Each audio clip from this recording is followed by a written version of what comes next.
இந்த ஹஜ்ஜிக்கு போயிட்டு வர்றாங்க தானே, அவங்க வந்த பிறகு முசாஃபா செய்கிறேன்னு சொல்லி கியூவில் நின்று முசாஃபா பண்ணுறாங்க.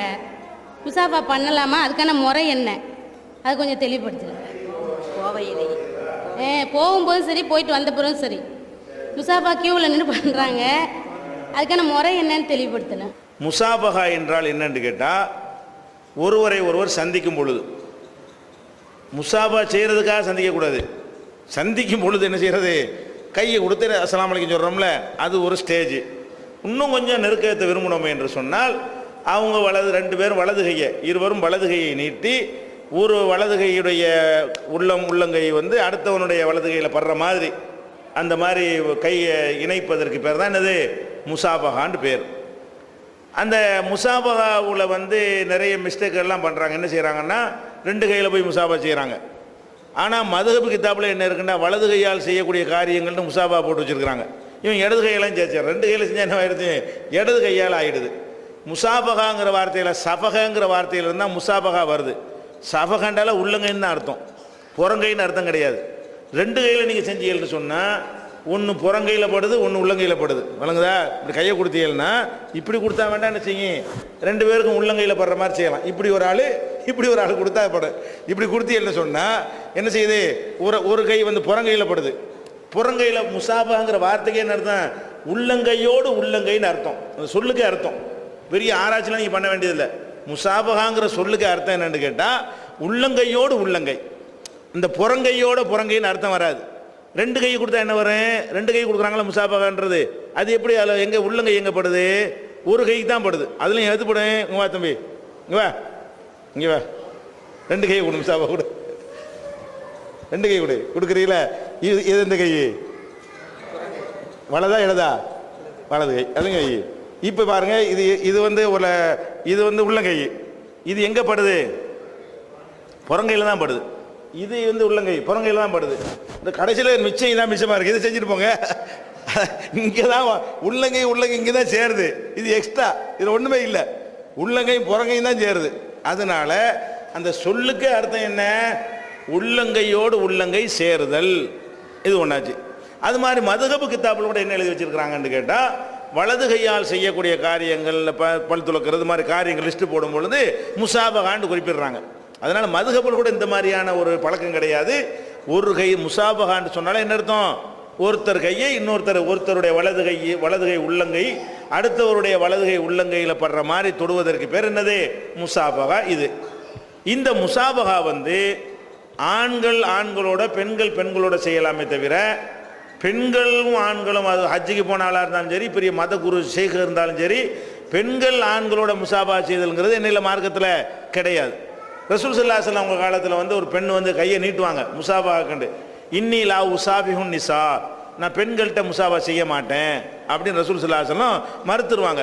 இப்போ ரசூலுல்லாஹ்வுக்கு மேலே பெரிய குருமார் யாராவது இருக்காங்களா? நம்மளாம் குருமாது இருக்கா, வேறு மாதிரி எண்ணமெல்லாம் வராது. பெரிய டைலாக் விட்றாங்க, வேறு மாதிரி எண்ணமெல்லாம் ஷேக்குமாருக்கெல்லாம் வராது. பெரிய பெரிய புனிதர்களாக இருந்தால் நம்ம என்ன செய்யலாம்? பொம்பளைகளும் முசாபா செய்யலாங்க. அப்போ ரசூலுல்லாஹ்வுக்கு மேலே ஒரு புனிதர் யாராவது இருக்காங்களா? அதனால என்ன இல்லை, ஆண்களோட ஆண்கள் சந்திக்க போனால் ஆண்கள் என்ன செய்யலாம்? கையை கொடுக்கலாம். பெண்களுக்கு முசாபா இல்லைன்னு கிடையாது. பெண்களுக்கு பெண்கள் என்ன செய்யலாம்? சலாமும் சொல்லிக்கிறலாம், விரும்பினா கையை என்ன செய்யலாம்? கொடுத்துக்கலாம். அது ஒரு மார்க்கத்தில் உள்ள ஒரு வழக்கம்தான். ஆனால் இந்த முசாபா என்பது ஒருத்தருக்கு ஒருத்தர் சகோதரத்துவத்தை காட்டுறதுக்கும் சமத்துவத்தை காட்டுறதுக்கும் தான் இந்த முசாபகா. சலாம் எதுக்கு? நம்மளும் சலாங்கிற, அவனும் சலாங்கிறான். வேறு வேறு மார்க்கத்துலாம் ஒருத்தன் கும்பிடுறேங்கிறான். நம்ம மார்க்கத்தில் என்னது? வந்தனோ, நமஸ்தே, நமஸ்காரு, வணக்கங்கிறான். நம்ம மார்க்கத்தில் என்ன? அஸ்ஸலாமு அலைக்கும்னா வார்த்தையை தான் திருப்பி போடுவான். ரெண்டு சொல்லு ஒரே அர்த்தம் தான். அஸ்ஸலாமு அலைக்கும் அலைக்கும் சலாமும் ஒரே அர்த்தம் தானே. அஸ்ஸலாமு அலைக்குமுக்கு என்ன அர்த்தமோ அலைக்கும் சலாமுங்கிறது என்னதான், அதான் அர்த்தம். இவன் பதில் சொல்கிறானா முதல் சலாம் சொல்கிறான்னு கன்ஃபியூஸ் ஆகக்கூடாதுங்கிறக்கா மாற்றுறாங்க வார்த்தையை. நம்ம லேசாக சொன்னோம், நீங்கள் அலைக்கும் சலான்னா பதில்னு வந்துடும், அஸ்ஸலாமு அலைக்கும்னா சலாம்னு வந்துடும். அதுக்கு தான் மாற்றுறாங்களே தவிர ரெண்டுக்கும் ஒரே அர்த்தம் தான். அப்போ இந்த சலாம் எதை காட்டுது? நீனு நானும் ஒன்று தான்டா. நீ எனக்கு சலாம் சொல்லு, நான் உனக்கு சலாம் சொல்கிறேன். உன் மீது சாந்தி உண்டாகட்டும் நானும் சொல்லுவேன், என் மீது உண்டாகட்டும் நீ சொல்லு. நான் ஒரு பெரிய மகான் ஒன்றும் கிடையாது, உனக்கு ஆசி வழங்குறது கிடையாது. ஆசி வழங்குறதுக்கு உள்ளது அல்ல சலாம். ரெண்டு பேரும் சமமாக உள்ளவர்கள்ங்கிறதுக்கு உள்ளதான் சலாம். அப்போ எவ்வளோ பெரிய மகான் நீங்கள் பார்த்தாலும் அவருக்கு நீங்கள் துவா செய்கிறீங்க, உன் மீது சலாம் உண்டாகட்டும்டா. நான் உனக்கு துவா செய்ய வேண்டாம், பெரிய மகானை பார்க்குறீங்க, மகானுக்கு நீ என்ன பண்ணணும், அஸ்ஸலாமு அலைக்கும்னு என்ன அர்த்தம்? நீ மகானா மண்ணாங்கட்டிய, நான் உனக்கு சலாம் சொல்கிறேன், உன் மீது சாந்தி உண்டாகட்டும் துவா செய்கிறேன், நீ எனக்கு செய். ஆளுக்கு ரெண்டு பேர், நீனு நானும் சமந்தான், அல்லாஹ் தான் நான் நல்லவன் யாருன்னு தீர்மானிக்கணுங்கிற வகையில் தான் இந்த சலாமை அல்லாஹ் அமைத்து தந்திருக்கிறான். சலாமு எப்படி துவாவில் சமமாக இருக்கிறாங்களோ அதே மாதிரி கையை கொடுக்கும் பொழுதும் சமம். உங்க கையை தொடக்கூடாது, தீண்டாமையெல்லாம் சொல்கிறாங்கல்ல, நீ என்னை தொடக்கூடாது நான் உன்னையை தொடக்கூடாதுன்றாங்கல்ல, அதை ஒழிக்கிறதுக்காகத்தான் ஒரு மனிதனுடைய கையை நான் சகோதர தொடுறது ரெடியாக இருக்கிறேன், தீண்டத்தக்கவன் நான் யாரையும் கருத மாட்டேன், நீனும் ஆதமுடைய மகன் நானும் ஆதமுடைய மகன், உங்கையை நான் தொடலாம் எங்கையை நீ தொடலாம் என்கிறதுக்கு தான் முசாபாகாவை தவிர எதுக்கு இல்லை. இன்னைக்கு முசாபாக என்ன அர்த்தம் தெரியுமா? லட்சம் பேரை பார்க்குறான், முசாபா செய்யாமல் தொழுது முடிச்சு அசத்துட்டு போய் இப்படி பிடிக்கிறான். ஏன் இவங்களுக்குலாம் செஞ்சா என்ன? பள்ளியாசல் 50 பேர் பார்க்குறீங்கல்ல, முசாபா செய்கிறது உனக்கு வழக்கம்னா என்ன செய்யணும்? பார்க்குறவங்களெல்லாம் முசாபா செஞ்சு பழகுனா அது பரவாயில்லை. முசாபகாண்ட அதுக்கு என்ன அர்த்தம் தெரியுமா? அஜர்த்துட்ட என்னமோ ஒரு பவர் இருக்குது, இந்த கையை தொட்டு அதை வாங்க, அதான் அர்த்தம். அதுக்கு தான் அஜர்த்துட்டு மட்டும் முசாபா செய்கிறது. பெரிய பெரிய தலைப்பாக்களப்பா வந்தாங்கன்னா அவங்கள்ட்ட போய் மட்டும் முசாபா செய்கிறது. ஏன் உங்கள் அண்ணன் செய், தம்பிகிட்ட செய், நண்பர்கள்ட்ட செய், அக்கம் பக்கத்தில் வர எல்லாரும் செய்யணுமா இல்லையா? அப்போ இந்த முசாபகா என்பது புனிதர்களுக்கு உள்ளதுன்னு ஆக்கிவிட்டாங்க. அந்த அடிப்படையில் தான் இந்த ஹஜ்ஜிக்கு போகிறாங்கல்ல, புனிதமான ஒரு வேலைக்கு போகிறாங்க, நம்ம போய் நம்ம பாவத்தையெல்லாம் அவரை தொட்டு கொடுத்துருந்தோம் கொண்டு போயிடுவார் அவர். அதுக்கு தான் முதல்ல கொடுக்குறது. முதல்ல போகிறது என்னது? நம்ம கையில் இருந்து முசாவா பண்ணோம்னு சொன்னால் இந்த பாவமெல்லாம் அவருக்கு போயிடும். அவர் ஹஜ்ஜில் போய் எல்லாத்தையும் கழுவி விட்டுட்டு என்ன செய்வார், வருவார். அப்படி நினச்சிக்கிட்டு செய்கிறது. அவர் புனிதமாக வருவாரா, நம்ம கையை கொண்டு வச்சு அந்த புனிதத்தெல்லாம் வாங்கிக்கிடலாம், அவர் ஒன்றுமெல்லாம் வாங்கி பண்ணலாம் அப்படி நினைத்து கொண்டு, அதான் காரணம். முசாபா இது எதுக்கு? ஹஜ்ஜிக்கு போகிறவர் போய் எதுக்கு பார்க்குறீங்க? ரசூல் ஸல்லல்லாஹு அலைஹி வஸல்லம் காலத்தில் வந்து ஹஜ்ஜிக்கு போகிற ஆளை போய் பார்த்து சந்தித்து ஒருத்தர் ஆசி வாங்கிட்டு இருந்தாங்களா? ஹஜ்ஜிக்கு போகிறது ஒரு வணக்கம், தொழுவ போகிற மாதிரி ஒரு வணக்கம். அவர் வணக்கம் செய்ய போயிட்டு வர்றாரு, முடிஞ்சு வச்சுக்காத. அவருக்கு இதில் பெரிய நன்மையெல்லாம் கிடைக்கிறது, அவருடைய பாவங்கள்லாம் ஒழுங்கான ஹஜ்ஜாக இருந்து அழிக்கப்படும், அது வேறு விஷயம். அதுக்காக நீ போய் அவரை டச் பண்ணிட்டு வரணும்னு ஏதாவது இருக்கவா செய்யுது? அப்போ இந்த முசாபகா என்பது ஹாஜிகளை சந்திக்கிறதுக்காக வேண்டிங்க முசாபா என்ன இல்லை, கிடையவே கிடையாது. அது வந்து பொய்ங்கிறத விளங்கி கொள்ள வேண்டும்.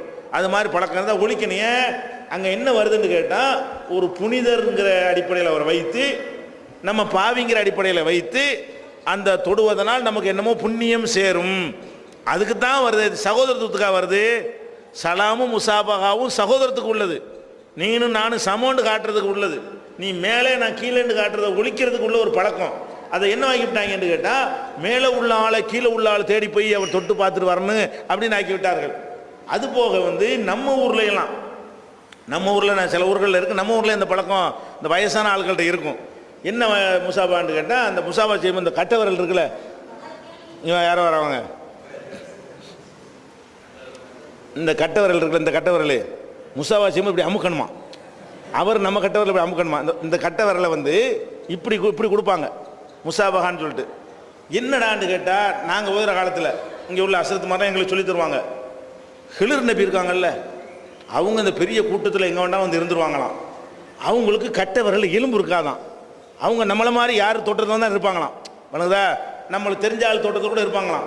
இந்த முசாபா செய்யும்போது இந்த ஹிலர் நபி மட்டும் மாட்டினார்னு வைக்க உடனே அவுளியாவாயிருவாங்களாமா. அந்த காலம் சொல்கிறது. அதுக்காக நம்ம சந்திக்கிற ஆள் ஹிலர் நபியான்னு கண்டுபிடிக்கிறதுக்காக வேண்டி இப்படி இப்படி அமைக்க பார்ப்பாங்க.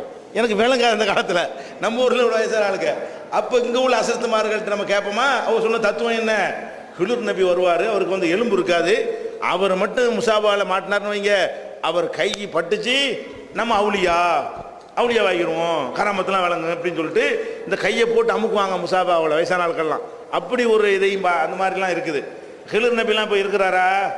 கிடையாது. ஈசா நபி ஒரு ஆள் தான் உயர்த்தப்பட்டு இருக்கிறாருன்னு ஆதாரம் இருக்கே தவிர வேற எந்த ஒரு ஆளும் என்ன இல்லை. ஒரு 100 வருஷத்துக்கு மேலே ஒருத்தர் வாழ்கிறாருன்னு சொன்னாலும் என்ன இல்லை, நம்ப முடியாது. ரசூல் ஸல்லல்லாஹு சொல்லிட்டாங்க, எனக்கு பிறகு 100 வருஷத்துக்கு பிறகு இன்றைக்கு இருந்த உலகத்தில் இருந்த யாரும் இருக்க மாட்டார்கள்ட்டாங்க. ஒரு வேளை இருந்திருந்தா கூட ரசூல்லா காலத்தோடு அது முடிஞ்சு போச்சு, அவர் இருந்திருக்க மாட்டார். அதனால ஹிலர் நபிலாம் என்ன இல்லை, ஒருத்தர் உசுரோடலாம் இருந்துக்கிட்டு இருக்கல. அப்படி இருந்தாலும் அவருக்கு எலும்பு இல்லாமல் இது மட்டும் இருக்குங்கிறதும் கிடையாது, அவர் கையை போய் தொட்டு அவுளியாவாகலாங்கிறதும் கிடையாது. இது ஒன்று.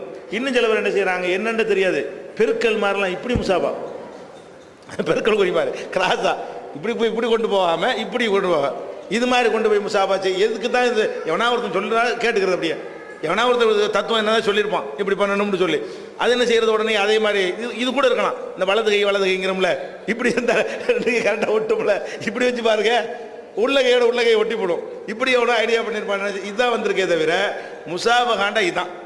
அப்படி காட்டி என்ன செய்யறது, அவரும் கையை கொடுப்பார், நம்மளும் கையை கொடுப்போம், அது பிடிச்ச விட்டு அவ்வளோதான். இதுதான் முசாபாங்கிறது. இது ஹாஜிகளுக்கு உள்ளது விஷயம் இல்லை. அடுத்தவங்க